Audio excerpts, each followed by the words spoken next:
ఏపీలో 3 కొత్త జిల్లాలు అవతరించనున్నాయి. రాష్ట్రంలో కొత్తగా 3 జిల్లాల ఏర్పాటుకు ఆమోదం తెలిపారు సీఎం చంద్రబాబు.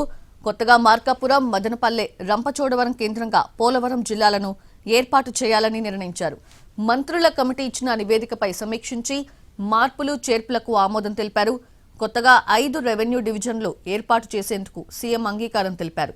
అనకాపల్లి జిల్లాలో నక్కపల్లి, ప్రకాశం జిల్లాలో అద్దంకి, కొత్తగా ఏర్పాటయ్యే మదనపల్లి జిల్లాలో పీలేరు, నంద్యాల జిల్లాలో బనగానపల్లె, శ్రీ సత్యసాయి జిల్లాలో మడకశిరలను రెవెన్యూ డివిజన్లుగా ఏర్పాటు చేయనున్నారు.